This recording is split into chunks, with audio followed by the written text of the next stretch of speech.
¿Qué tal, jóvenes? Vamos a trabajar con un concepto nuevo llamado fuerza de Lorentz. Bueno, nosotros sabemos y hemos trabajado ya y sabemos que un imán, pues genera una determinada región donde se observa o se experimenta su campo magnético. Si nosotros colocamos otro imán dentro, vamos a poner un imán pequeño, también va a tener su campo magnético que lo va a rodear, ¿sí? Esa interacción de campos van a hacer que exista la presencia de una fuerza la cual puede ser de atracción o de repulsión entre esos dos imanes, ¿sí? Si este, por ejemplo, es un imán muy pequeñito, entonces este imán lo que va a hacer es moverse, tener un giro, para orientarse en la dirección del campo. Tal vez en el caso de los imanes no lo observamos perfectamente bien, pero por ejemplo, si yo coloco aquí una brújula, la cual tiene una aguja imantada que puede girar sobre su propio eje, ¿sí? Aquí está mi aguja. Y esta aguja, ¿qué es lo que va a pasar? Inmediatamente se va a orientar a la dirección del campo magnético de este imán, ¿ok? Pongámosle que es el norte. Entonces, bueno, pues las brújulas, los imanes, se pueden utilizar para detectar la presencia de un campo magnético. Es más, nosotros una forma de orientarnos es con la brújula dentro del campo magnético de la Tierra, y eso nos va a indicar o nos va a dar, podemos tener una orientación, ¿ok? Pero hay otra forma, y es donde interviene la fuerza de Lorentz, ¿sí?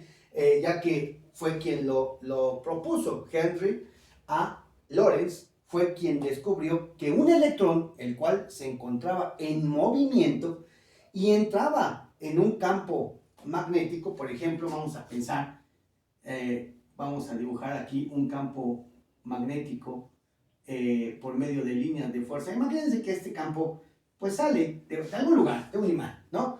Y entonces pues aquí está una carga positiva en reposo, o sea, velocidad igual con cero, ¿sí? No hay movimiento, no hay movimiento de la carga. Bueno, pues ahí no pasa absolutamente nada. Pero ¿qué pasa cuando dentro de ese campo tenemos nosotros una carga que sí tiene un movimiento, que la velocidad es mayor que cero, ¿sí? Que está en movimiento, sin importar qué tipo de movimiento, ¿ok?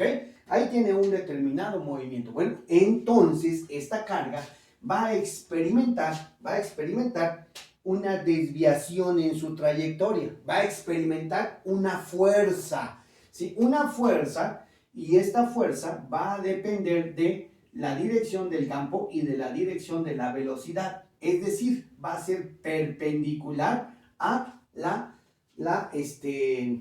velocidad. Fíjense bien.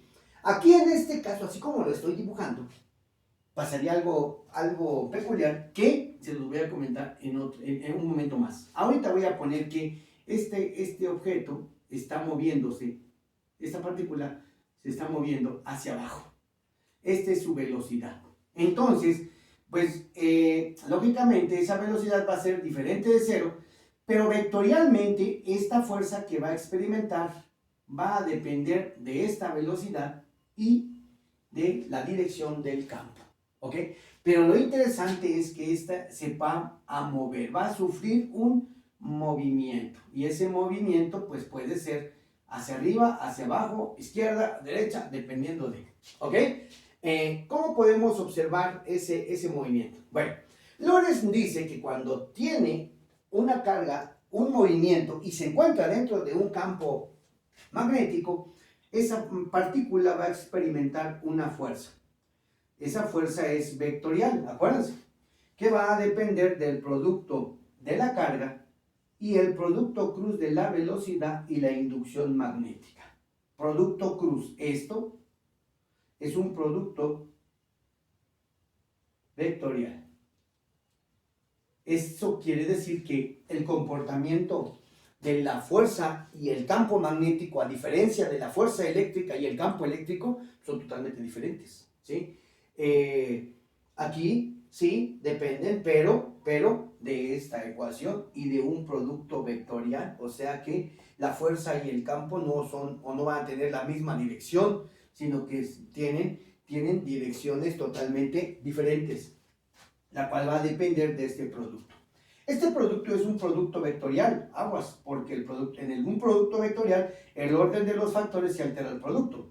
O sea, no es lo mismo multiplicar vectorialmente al vector B con el vector B de velocidad y B de campo, ¿sí? Que hacerlo al revés, que la multiplicación sea con B de campo por la velocidad. Entonces, cambia la dirección de esa fuerza principalmente. ¿Ok? Nosotros, si hacemos el producto y si recordamos, por ejemplo, el producto cruz entre dos vectores, A cruz B, es igual a la magnitud de A por la magnitud de B por el seno del ángulo que forman. Eso quiere decir que es el ángulo entre vectores. Entre vectores, ¿ok?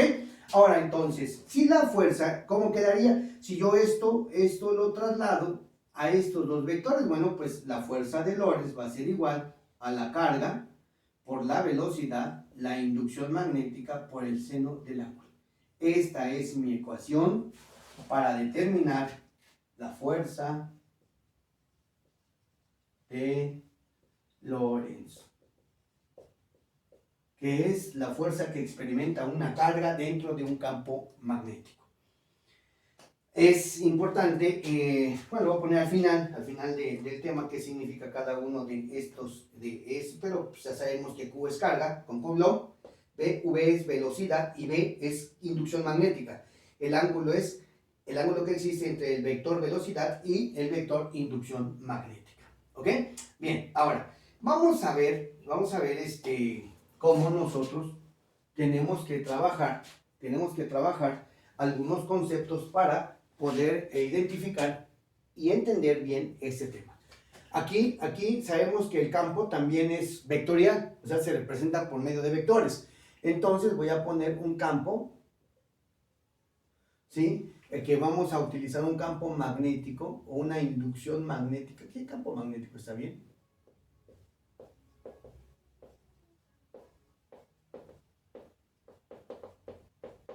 Cuyas sus líneas de inducción, ¿sí? Lo voy a representar por medio de una cruz. Así.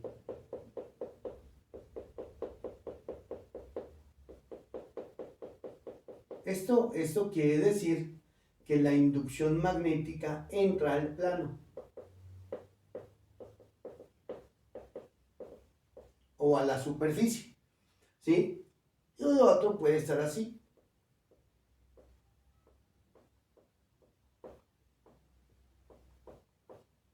¿Por qué? ¿Por qué así la representación? Bueno, porque es un vector y entonces estas partecitas también representan un elemento del vector. El punto es la punta de la flecha. Dan de cuenta que vemos un punto porque vemos o la flecha viene hacia nosotros y vemos ese punto. ¿Cuándo vemos la cruz? Cuando la flecha se aleja de nosotros y nosotros vemos la parte final del vector o de la flecha. Entonces aquí la inducción sale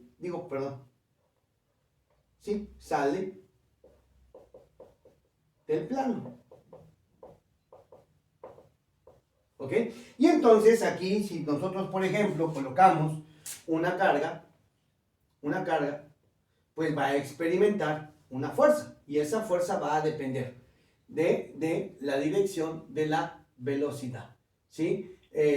Vamos a pensar, tengo yo aquí una velocidad, aquí también tengo una velocidad. Bueno, pues dependiendo de cómo son estas relaciones entre vectores, esta partícula va a experimentar una fuerza la cual puede ser hacia arriba o hacia abajo.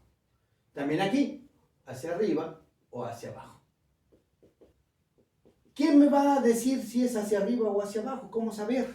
Bueno, pues Lorentz establece una regla que yo puedo utilizarla y la llamo la regla de la mano izquierda.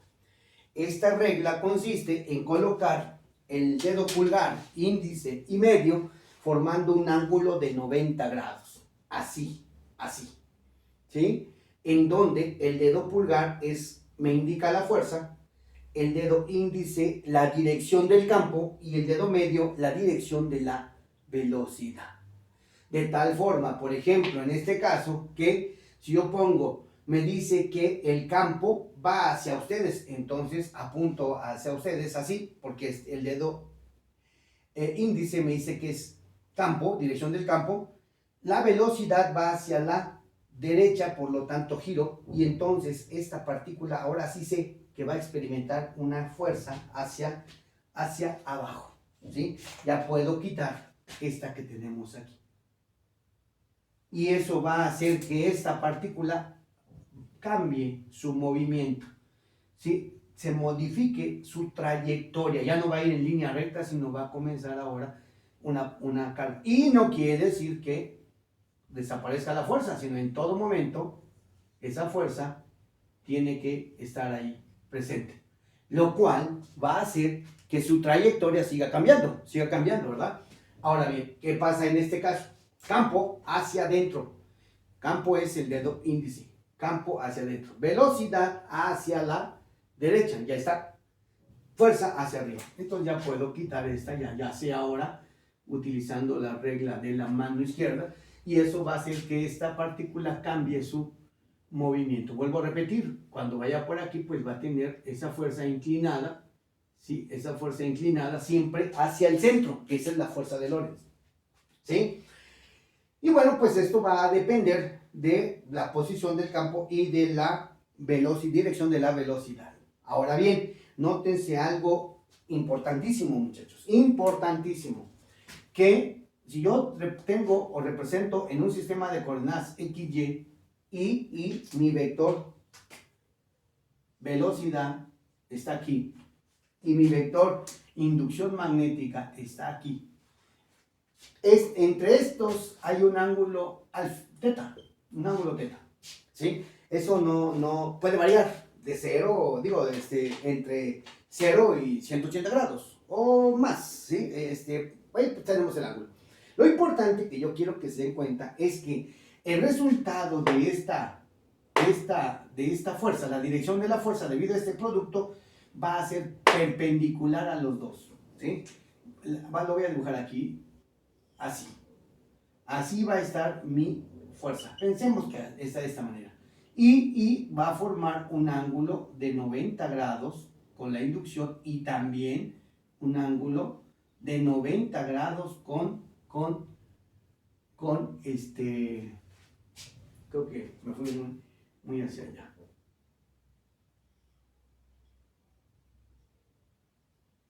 Así, de 90 grados con la inducción y con la velocidad. Si mis vectores sin velocidad e inducción están en este plano, mi vector fuerza va a salir del plano o a entrar al plano. Eso quiero que se den cuenta, ¿sí? Siempre formando un ángulo de 90 grados, ¿sí? Por ejemplo, si lo dibujo de otra forma, vamos a comenzar tal vez dibujando el sistema de coordenadas tridimensional, así. Este es X, Y y Z, y todos formando un ángulo de 90 grados con cada uno. Y entonces imagínense que el vector está así, teniendo coordenadas X, Y. Este es mi vector inducción magnética. Y ahora aquí tengo mi vector velocidad teniendo coordenadas Y y X. Así. Bueno, pues entonces el vector fuerza es el vector que va a salir de aquí. Así. Ahí va a estar. Creo que me quedó un poco mejor. Este es el vector fuerza. Esa es una opción. Y la otra es que va a estar en esta otra depender de cómo sea el producto. Si es V cruz B o B cruz V. ¿Estamos? Entonces, de eso va a depender. Y, bueno, pues va a tener una fuerza una dirección esta fuerza. ¿Ok? Una magnitud también, la cual vamos a determinar por esta ecuación, pero lo interesante es que va a tener una dirección también. ¿Sí? Y un sentido de giro. ¿Por qué? ¿Por qué un sentido de giro? Bueno, fíjense bien ustedes qué pasa cuando nosotros vamos o continuamos con esta representación. Vamos a ver primero el caso de un campo en donde el campo entra al pizarrón. Entonces, si entra al pizarrón, lo voy a dibujar con puras crucecitas de esta forma. Ahora bien, ¿qué pasa entonces si la partícula está aquí y llega a una velocidad? Muy bien, ahora entonces vamos a aplicar la regla de la mano izquierda que me dice que es fuerza, campo y velocidad. El campo va hacia dentro, ¿sí? La velocidad hacia la derecha, y aquí me indica que la fuerza va a cambiar o va a ir hacia arriba, lo que va a cambiar la dirección del movimiento. Lógicamente, en esta parte, por ejemplo, pues estaría también más o menos así, ¿ok? Porque pues, la velocidad cambia, el campo, y tiene que ser perpendicular a esos dos vectores. Ahora, si por ejemplo cuando llega a esta posición, ahora el campo va hacia adentro, la velocidad va hacia arriba, y entonces tenemos que la fuerza, me va a indicar el dedo pulgar, es hacia adentro, lo que va a hacer que esto se modifique nuevamente y se ponga en esta posición. Ahora con la velocidad hacia la izquierda. ¿Por qué? Lógicamente va cambiando esa velocidad. ¿Sí? Campo hacia adentro, velocidad hacia la izquierda y fuerza, vean, hacia abajo. Entonces, aquí me queda esta fuerza, lo que va a hacer nuevamente que se modifique otra vez la posición de la carga y lógicamente la velocidad. Ahora es campo hacia adentro, ¿sí? Campo, velocidad hacia abajo y fuerza hacia la derecha. Y esto lo va a llevar a la posición original. De tal manera, jóvenes, que cuando una carga entra perpendicularmente aquí, por ejemplo, este vector pues va hacia adentro, tal vez así, ¿no? Así. Y mi velocidad va hacia la derecha, pues aquí se forma un ángulo de 90 grados, ¿no? De tal forma que la fuerza, pues, en este primer punto, cuando pues va a ir hacia arriba, así en este primer punto, ¿sí? Y vean cómo forma un ángulo de 90 grados. Entonces, cuando el ángulo entre la velocidad perdón, la inducción magnética y la velocidad forma un ángulo de 90 grados, entonces se describe una trayectoria circular perfecta. Bueno, tal vez en mi figura no se ve tan circular, pero se crea un círculo perfecto, ¿sí? Y vean, va a tener siempre este sentido de giro. En este caso, un sentido de giro o un movimiento circular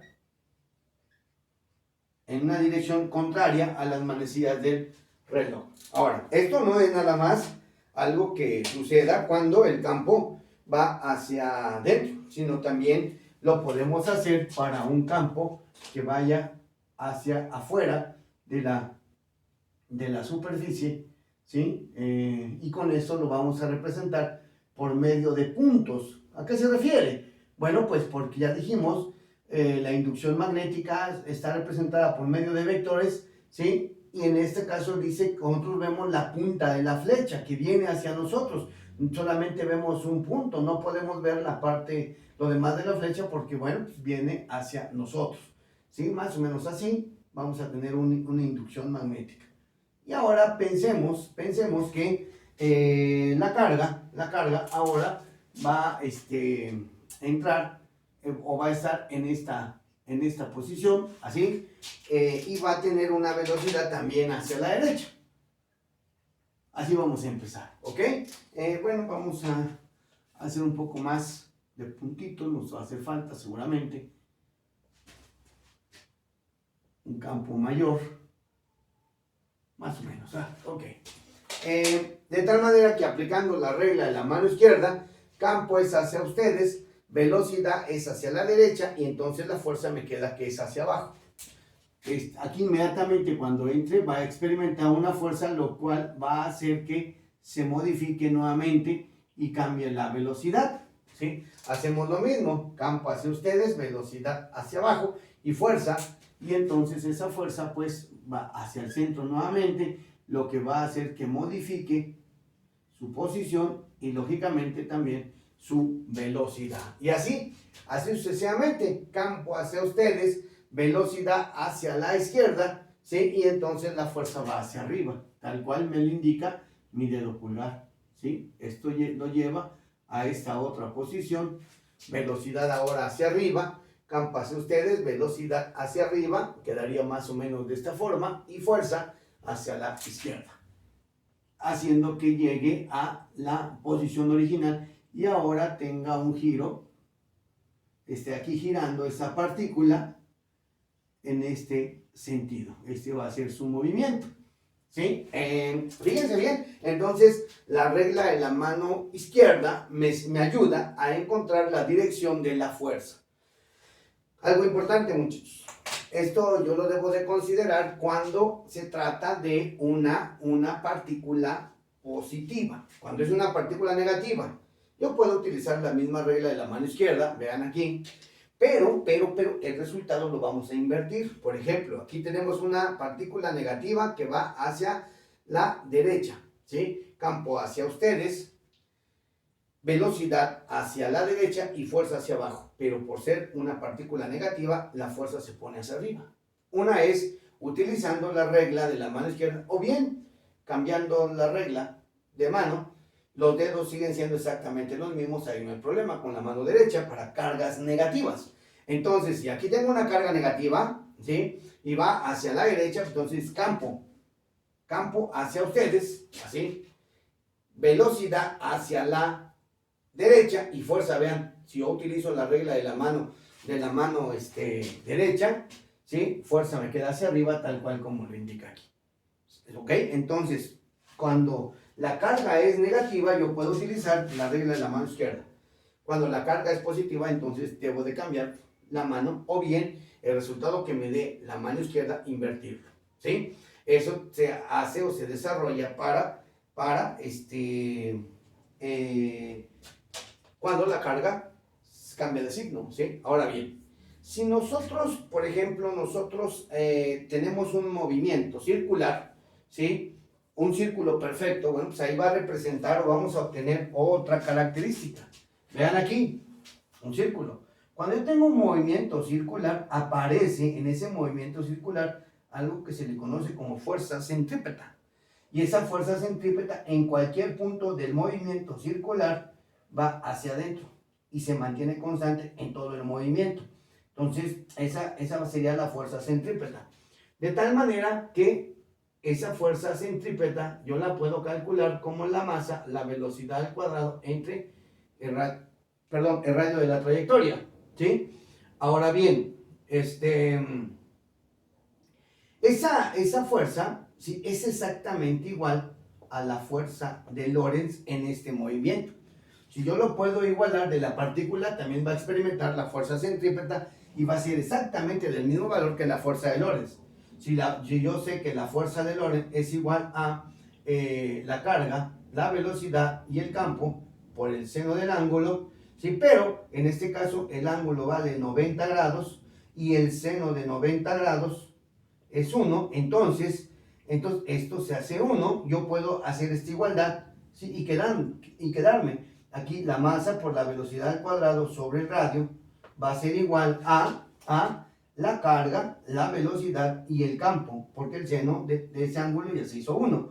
Y aquí voy a despejar esta, para yo poder tener o poder calcular y saber qué trayectoria, qué circunferencia, de qué radio o qué diámetro va a describir mi partícula en movimiento. Entonces lo paso de este lado y me quedaría que la masa por la velocidad al cuadrado es igual a la carga, la velocidad, el campo y el radio. Y ahora todo esto que está aquí está multiplicando, entonces lo paso del otro lado y me queda que la masa, la velocidad al cuadrado entre la carga, la velocidad y el campo es igual al radio. Una de estas velocidades que tenemos aquí cancela a la que tenemos en el denominador y me queda mi ecuación para encontrar el radio de una trayectoria descrita por una partícula que entra perpendicularmente a un campo, pues es igual a la masa de la partícula por la velocidad que lleva la partícula, la carga que posee y el campo al que se introduce. De esta manera yo encuentro el radio de la trayectoria que va a describir mi partícula, siempre y cuando el ángulo entre el campo y la velocidad sean de 90 grados. Si no, no va a describir una trayectoria circular perfecta. ¿Qué pasaría, por ejemplo, si la partícula entra al campo? Vamos a poner un campo donde las líneas de inducción van hacia adentro de la superficie. Y ahora yo vea que mi velocidad, por ejemplo, o mi partícula, tiene una velocidad con una determinada inclinación. Es decir, que estas líneas de inducción, ¿sí?, con respecto a la velocidad, pues van a tener un ángulo de inclinación, ¿sí? Es decir, que ese ángulo de inclinación sea mayor que 0 o menor que 180 grados. Digo, perdón, que 90 grados, ¿ok?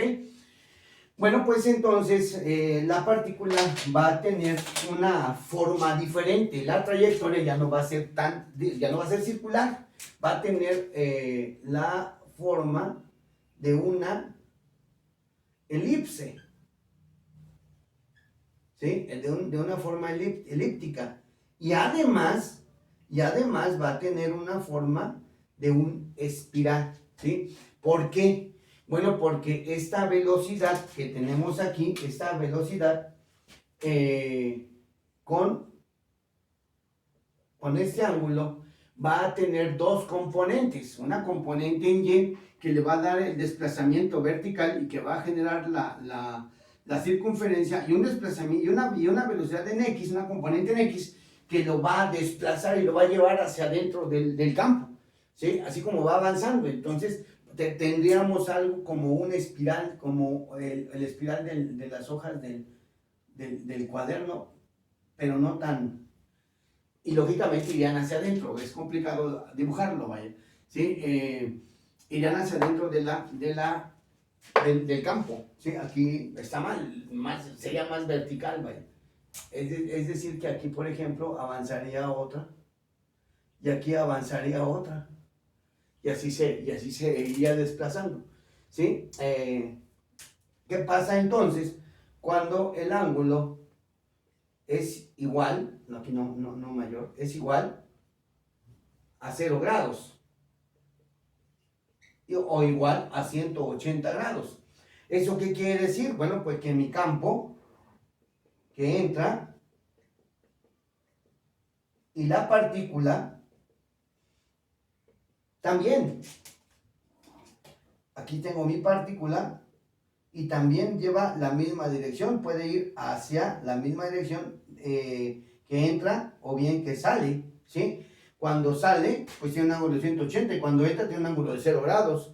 Entonces aquí la fuerza de Lorentz es 0. ¿Por qué? Pues desde la ecuación. Si aquí me dice que es seno del ángulo, seno de 0 o seno de 180 es 0, y entonces cancela toda la fuerza. Entonces cuando ese ángulo o es 0 o es 180, la fuerza no existe. Y se desplaza a través o a lo largo del campo sin sufrir ninguna variación que la desvíe de su trayectoria. Entonces, la fuerza de Lorentz generalmente se utiliza para saber la existencia de campos magnéticos, y ahora en la actualidad, bueno, pues se puede trabajar también para aceleradores de partículas, ¿sí? En donde, bueno, pues pueden estar descubriendo diferentes interacciones entre estas partículas y choques entre cargas eléctricas, ¿sí?